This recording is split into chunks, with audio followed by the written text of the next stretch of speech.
Assalamualaikum warahmatullahi wabarakatuh. Salam sejahtera bagi kita semua. Perkenalkan, saya Nur Hasana dari Universitas Maliku Saleh, Fakultas Ekonomi dan Bisnis, Program Studi Akuntansi.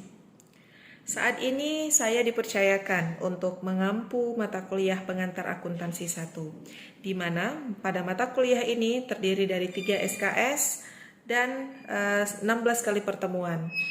Nah, metode pembelajaran yang digunakan pada mata kuliah ini yaitu metode yang telah kita kombinasikan dari beberapa metode seperti metode quantum teaching, small group discussion, case method, dan project based learning. Adapun konten-konten atau sub pokok materi yang akan kita pelajari selama 16 kali pertemuan yaitu adalah yang pertama, pada pertemuan pertama kita akan mempelajari mengenai ruang lingkup akuntansi. Nah, ruang lingkup akuntansi ini yang terdiri dari tipe-tipe bisnis, kemudian juga ada di dalamnya mengenai prinsip-prinsip dasar akuntansi dan juga mengenai persamaan akuntansi. Nah, subbab pertama ini merupakan subbab basically yang harus dikuasai oleh mahasiswa sehingga tercapailah capaian pembelajaran kita, yaitu mahasiswa memahami dasar-dasar dari akuntansi itu sendiri. Kemudian pada pertemuan kedua dan ketiga, kita akan membahas mengenai analisis transaksi. Nah, di mana analisis transaksi ini kita akan mengajarkan kepada mahasiswa mengenai proses dan prosedur mengenai akun dan proses mengklasifikasikan akun. Kemudian dilanjutkan dengan sistem pencatatan ganda. Nah, mahasiswa nanti akan kita ajarkan bagaimana cara-cara membuat jurnal, baik itu secara manual maupun dengan sistem. Kemudian mengenai pemindah bukuan atau pembuatan buku besar ya. Kemudian juga ada mengenai neraca saldo juga akan dibahas terkait dengan proses pembuatan neraca saldo baik itu secara manual maupun dengan sistem. Kemudian juga kita akan membahas mengenai koreksi kesalahan apabila terdapat kesalahan dalam penyajian neraca saldo. Nah, metode yang diajarkan ketika membahas materi ini adalah dengan metode small group discussion, dan kita juga akan memberikan case method supaya mahasiswa bisa melatih kemampuannya ketika mengklasifikasikan akun, kemudian sampai pada proses mengkoreksi kesalahan apabila ada kesalahan di neraca saldo. Kemudian pada pertemuan keempat dan kelima, ya, materi yang akan kita paparkan adalah mengenai matching konsep dan proses penyesuaian. Nah, matching konsep itu sendiri kita ajarkan melalui pembahasan kasus-kasus. Ya, nanti kita akan berikan kasus kepada mahasiswa untuk diselesaikan prosedur matching konsepnya itu. Dalam artian mereka akan belajar mengenai dari masalah, kemudian belajar memecahkan masalah. Nah, selain dari proses studi kasus dengan matching konsep ini, kita juga akan mengarahkan mahasiswa untuk menyelesaikan proses penyelesaian dalam penyusunan laporan keuangan. Nah, pada tahapan ini kita membutuhkan waktu sekitar 3 SKS penuh karena di dalamnya juga ada terdapat pemberian materi serta pengujian mahasiswa dengan kasus. Nah, capaian yang diharapkan dalam pertemuan keempat dan kelima ini adalah mahasiswa memahami bagaimana cara melakukan matching konsep dan juga bagaimana cara menyesuaikan akun-akun yang pada laporan keuangan itu harus disesuaikan sebelum dibuatkan laporan akhirnya. Kemudian pada pertemuan keenam kita akan membahas mengenai proses penyelesaian siklus akuntansi. Nah, pada pertemuan sebelumnya kita telah membahas mengenai siklus-siklus akuntansi yang akan diikuti oleh mahasiswa, dan pada pertemuan ke-6 inilah proses penyelesaian siklus itu terjadi.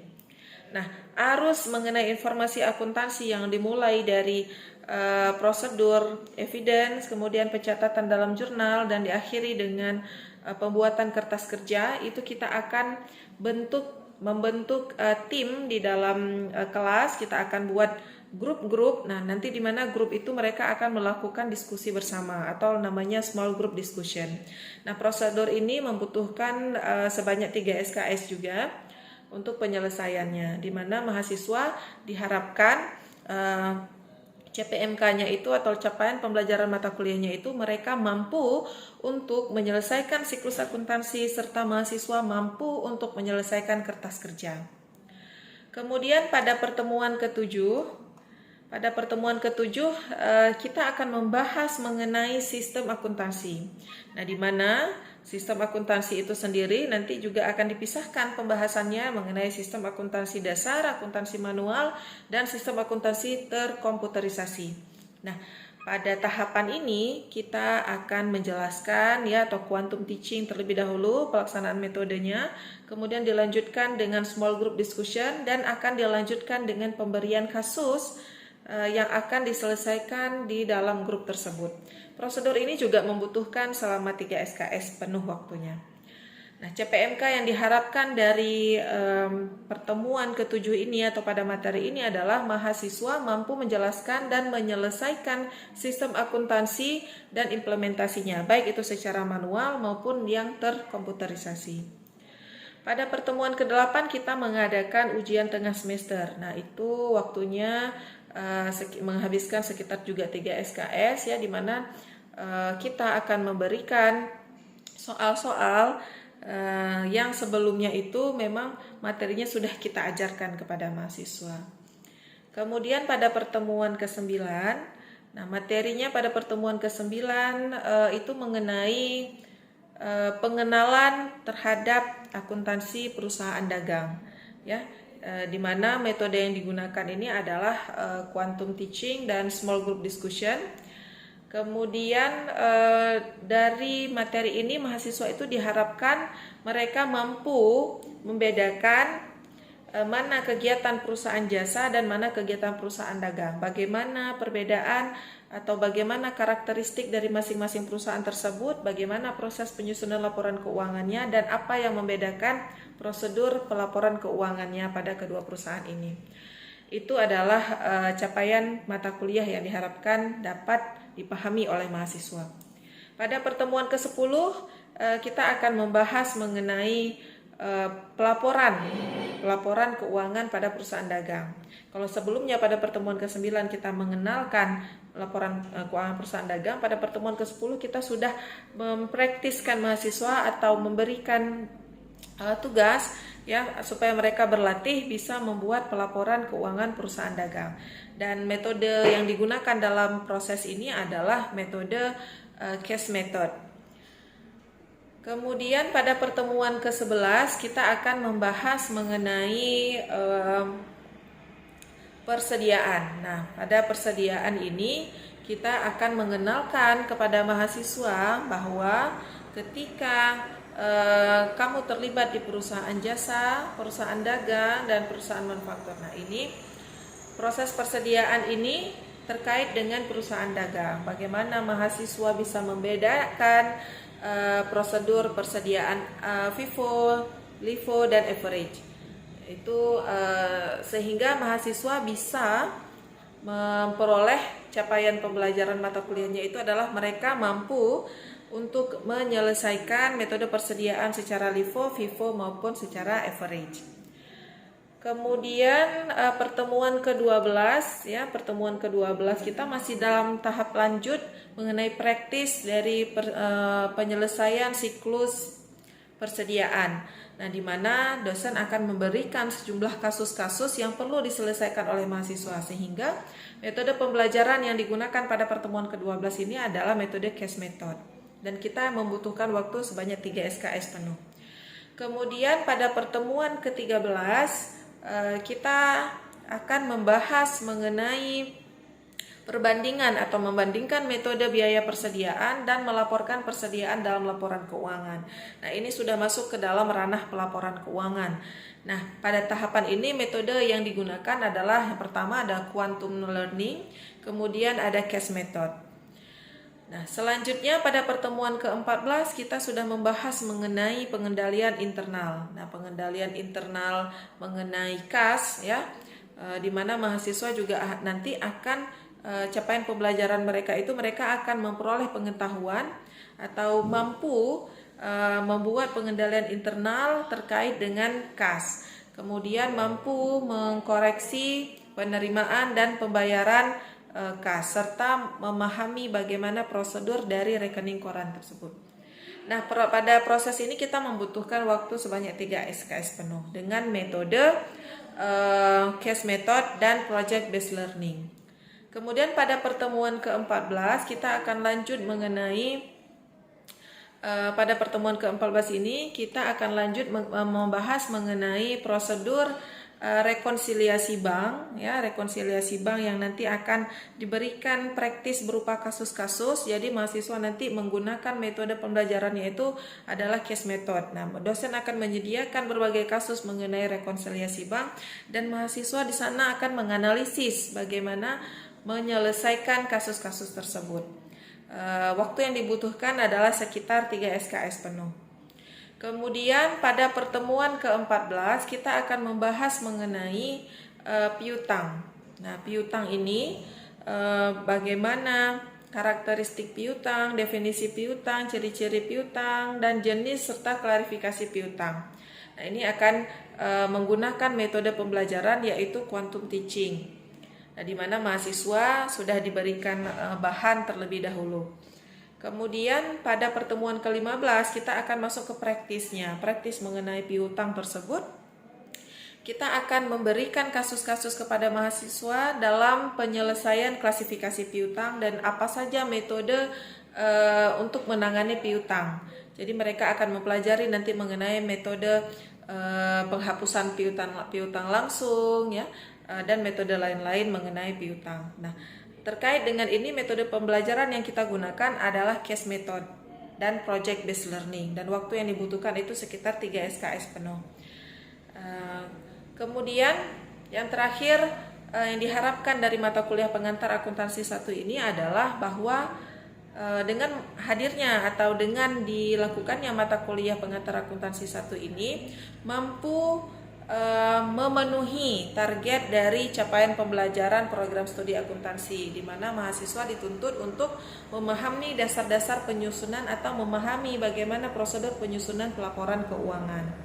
Itu yang ada di dalam capaian pembelajaran prodi akuntansi, sehingga ini akan mendukung nantinya profil lulusan akuntansi. Nah, demikian yang bisa saya sampaikan terkait mengenai penjelasan rencana pembelajaran semester selama 16 kali pertemuan. Terkait dengan proses atau hal kegiatan micro teaching nanti akan ada pada video berikut ini. Terima kasih. Assalamualaikum warahmatullahi wabarakatuh.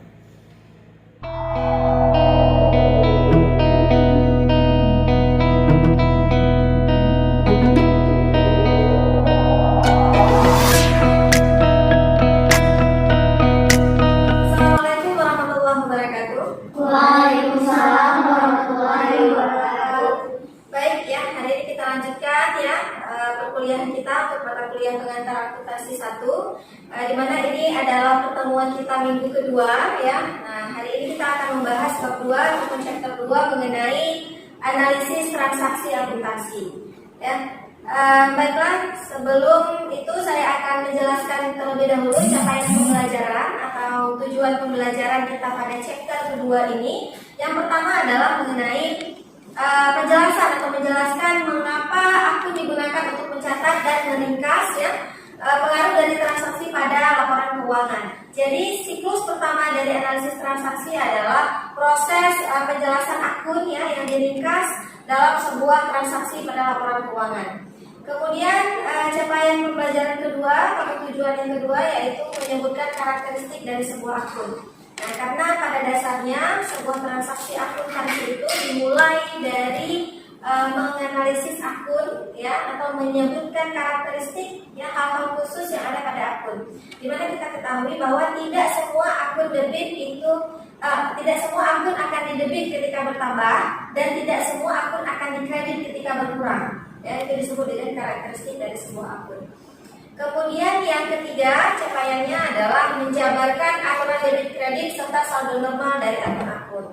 Ya, nah tadi seperti saya katakan bahwa ada akun-akun yang harus didebit ketika bertambah, namun sebaliknya ada akun-akun yang harus dikredit ketika bertambah.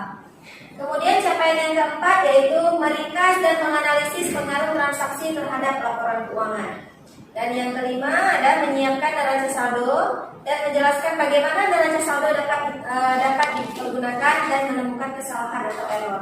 Nah, kadang-kadang kita ketika membuat neraca saldo, ada kalanya neraca saldo itu berada pada posisi yang tidak balance ya. Nah, kemudian akan dilakukan koreksi pada neraca saldo. Nah, koreksi tersebut nanti akan dilihat pada proses mana neraca saldo tersebut tidak balance. Kemudian yang keenam menemukan kesalahan pencatatan dan mengoreksinya. Dan yang terakhir adalah menggunakan analisis horizontal untuk membandingkan laporan keuangan dari periode-periode yang berbeda. Nah, ya. Sebelum kita melangkah lebih jauh, ya, terlebih dahulu kita harus mengetahui, ya, apa yang disebut dengan akun atau dalam bahasa Inggrisnya disebut account, ya. Nah, akun di sini adalah setiap item laporan keuangan yang disebut akun dimasukkan dalam buku besar. Tapi dikatakan juga bahwa akun itu adalah sekumpulan akun pada sebuah entitas bisnis disebut akun buku besar ledger. Nah, kadang-kadang dalam beberapa buku dijelaskan yang disebut account itu adalah ledger buku besar. Nah, maka kita kadang-kadang mendengar istilah account itu tidak pada kas, piutang, peralatan, tapi ketika disebut account itu sudah mengindikasikan yaitu adalah ledger atau buku besar.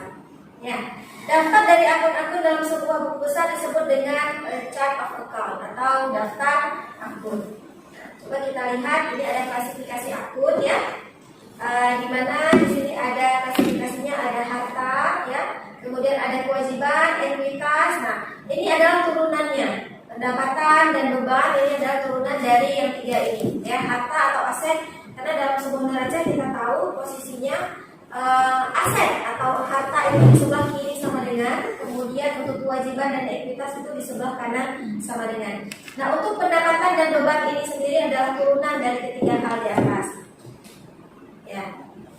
Ini persamaan akuntansi yang diperluas. Nah, coba diperhatikan ya. Nah, ini definisinya ya. Nah, ini rumusnya, harta sama dengan kewajiban dan ekuitas. Nah, turunannya adalah beban dan pendapatan.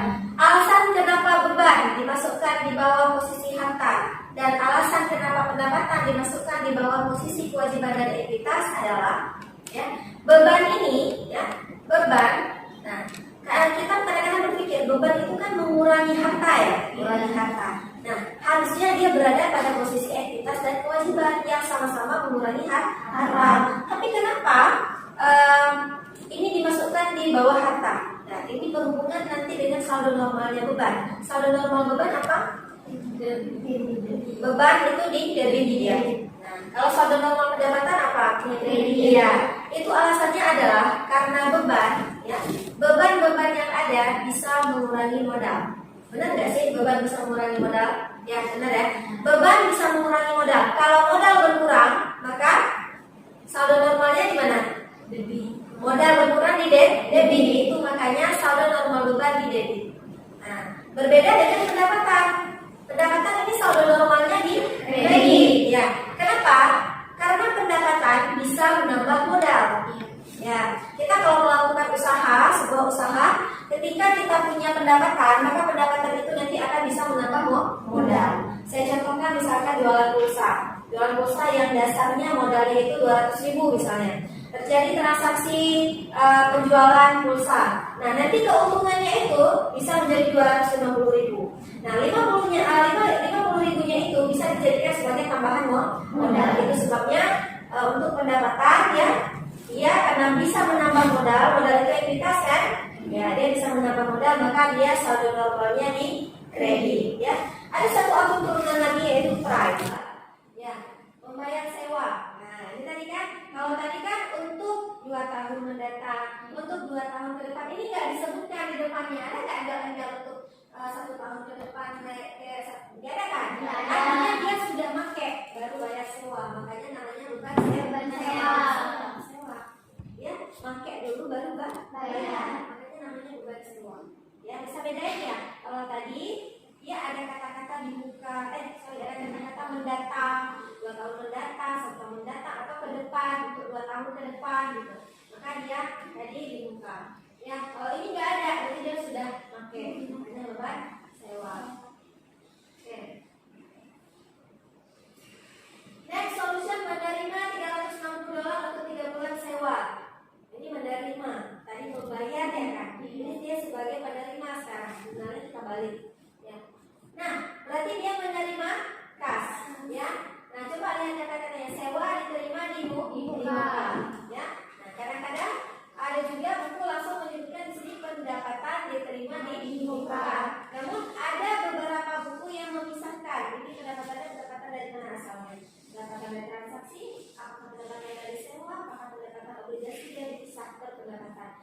Pemisahan itu berfungsi untuk perusahaan juga ketika membuat yang namanya laporan laba rugi multiple step. Sudah pernah buat laporan laba rugi multiple step itu memisahkan semua pendapatan untuk masing-masing akun, pendapatan sewa, pendapatan obligasi, pendapatan bunga, ya. Nah, itu untuk memudahkan membuat laporan laba rugi. Kadang-kadang ada perusahaan yang laporan laba ruginya itu bentuknya single step, ada yang multiple, ya, tergantung perusahaan. Oke. Nah, tadi jurnal sudah kita selesaikan, ya, buku besar juga sudah kita selesaikan. Sekarang kita lanjut ke neraca saldo atau balance, ya. Nah, neraca saldo ini dibuat oleh perusahaan untuk menemukan atau memastikan apakah saldo-saldo, ya, saldo-saldo transaksi pada akun debit dan akun kredit itu seimbang atau tidak. Nah, apabila tidak seimbang berarti something wrong. Wrongnya bisa di jurnal, bisa di buku besar. Bisa jadi nanti akunnya salah masuk ke buku besar. Karena pada buku besar tadi kan kita sudah memisahkan masing-masing akun ke rumahnya sendiri. Kita posting ke buku besarnya masing-masing. Nah, kesalahan pada neraca saldo ini bisa dikoreksi, namanya melakukan jurnal koreksi, ya. Koreksi bisa dilakukan ketika neraca saldo ditemukan tidak seimbang. Nah, kalau kita lihat dari neraca saldo ini nilainya sudah seimbang, ya. Pada posisi debit nilainya $42.600 dan pada posisi kredit juga nilainya $42.600, ya. Oke. Nah, coba perhatikan di sini sudah dipisahkan. Dalam neraca saldo sendiri kita sebenarnya sudah bisa melihat mana akun-akun yang bisa kita buatkan laporan laba rugi, mana akun-akun yang bisa kita buatkan laporan neraca, mana akun yang bisa kita buatkan laporan perubahan modal. Ya, dalam neraca saldo bahkan sudah kelihatan, tak perlu lajurnya selesai. Neraca lajur dibuat hanya jika ada transaksi penyesuaian. Kalau dalam sebuah perusahaan tidak ada transaksi yang perlu disesuaikan, nggak perlu kita siapkan worksheet karena nanti di kolom itu juga kosong. Kenapa ada kolom neraca lajur? Karena ada kolom penyesuaian karena terjadi proses penyesuaian transaksi. Ada nilai-nilai yang mesti disesuaikan. Ya, oke, coba diperhatikan di sini. Nah, ini yang termasuk dalam akun neraca adalah yang berwarna merah. Yang termasuk dalam akun perubahan modal adalah yang berwarna biru, dan yang termasuk dalam akun laba rugi adalah yang berwarna hijau. Nah, akun-akun neraca dan akun-akun laba rugi, ya, dipisahkan untuk masing-masing akun. Kita perhatikan semua akun neraca ini adalah harta. Coba lihat, ada kas, ya, ada piutang, ada perlengkapan, asuransi di muka, tanah, dan peralatan kantor. Nah, ini adalah akun-akun harta, ya. Akun yang pada posisi harta atau aset dia termasuk dalam akun neraca. Nah, sekarang coba lihat untuk akun perubahan modal. Akun perubahan modal, ya. Nah, tadi mesti ketinggalan, ya. Ini ada, ini kan sebagian dari akun harta, ada akun kewajiban dan ekuitas, ya. Nah, seperti utang dagang ini termasuk kewajiban. Sewa diterima di muka termasuk mana? Kewajiban. Kenapa kira-kira sewa diterima di muka termasuk kewajiban? Termasuk ke dalam kewajiban aja. Kenapa kira-kira? Kok diterima di muka itu dianggap kewajiban sih? Karena kita menahan uang orang, tapi punya kita belum dimanfaatkan. Benar nggak sih? Iya. Kalau diterima di muka itu, ya, ibaratnya gini, tukang jahit, dia nerima jahitan, nerima terpahan jahitan, bajunya belum selesai jahit, tapi pelanggannya udah ngasih cash. Berapa kira-kira ini ongkosnya? 250. Oke, ini uangnya 250.000 misalnya, gitu kan?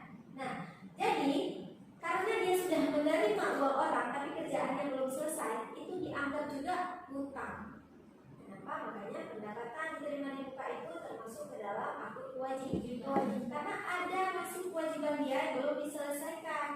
Nah, ketika baju tersebut sudah selesai dijahit, ya, sudah pas semuanya, sudah di fitting, ya, sudah selesai, itu pendapatan diterima di muka tadi beralih namanya menjadi pendapatan yang sah.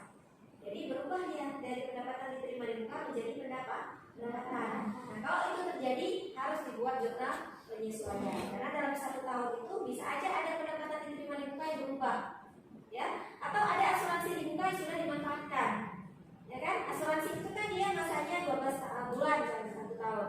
Kita bayar di Januari, terus ini udah bulan Desember, berarti sudah berlalunya waktu. Berarti asuransi di muka berubah namanya menjadi beban asuransi. Nah, hal-hal seperti itu harus kita buat jurnal penyesuaian, ya. Oke, untuk akun perubahan tadi sampai sini ya, modal ya. Nah, modal ini masih masuk ke dalam kategori mana? Ya, masih dia masuk dalam neraca. Akun perubahan modal ini, nah, penarikan. Kenapa tadi penarikan saldo normalnya di debit? Karena dia bisa mengurangi modal. Dan penarikan ini dia masuk ke dalam akun perubahan modal, ya. Nanti dia akan mengurangi modal. Buat dalam tanda kurung dia mengurangi modal. Oke, kemudian akun laba rugi. Nah, ini paling gampang. Akun laba rugi ini lihat aja mana akun yang merupakan pendapatan, mana akun merupakan biaya untuk beban. Semua yang dimasukkan dalam laba rugi. Ini ada pendapatan jasa ya. Nah, pendapatan masuk laba rugi, beban-beban semuanya masuk dalam laba rugi. Dan ada biaya-biaya juga kadang-kadang masuk juga dalam laba rugi, ya. Nah, untuk membuat laba rugi tadi ada 2 tahapannya ya, ada yang single step, ada yang multiple ya. Yang single step dia nggak terlalu rinci, tapi yang multiple step kita harus merincikan semua beban-beban dan kita harus merincikan juga semua pendapatan dari sisi mana saja, ya, termasuk dipisahkan item-item komponennya itu. Oke, nah ini adalah kesalahan atau error ya, yang biasanya dilakukan ya. Nah, dan tidak akan menyebabkan neraca saldo tidak seimbang. Nah, ada yang menyebabkan ya kesalahan dalam akuntansi itu ada 2, disebut kesalahan yang materialitas dan kesalahan yang tidak materialitas ya. Kesalahan yang materialitas itu akan mempengaruhi keseluruhan laporan keuangan. Namun kesalahan yang tidak material tidak mempengaruhi. Nah, kira-kira mana kesalahan yang tidak akan menyebabkan neraca saldo tidak seimbang? Yang pertama, tidak mencatat transaksi atau memposting transaksi. Nah, kalau transaksi nggak dicatat, ya, itu tidak akan ganggu neraca saldo, nggak akan mengganggu keseimbangan ya. Terlepas dari salah benar. Kalau nggak catat sebenarnya memang salah, ya kan? Ada transaksi yang terlewatkan. Tapi ketika dia tidak dicatat, neraca saldo tetap seimbang. Ya. Maka kadang-kadang ketika kita lihat, kalau kalian buat tugas, nggak bisa langsung saya ngecek langsung ke bawah neraca saldonya balance atau enggak, ya. Karena nggak apa-apa. Kalaupun kalian nggak nyatat, nggak ketahuan kalau dilihat di totalnya karena tetap balance. Tapi kalau kalian catat dengan salah, ya, catatnya tapi salah, maka itu akan mempengaruhi pada keseimbangan. Ya, oke, demikianlah materi kita pada hari ini ya. Kita akan lanjutkan kembali di minggu depan, insyaallah pada pertemuan selanjutnya dengan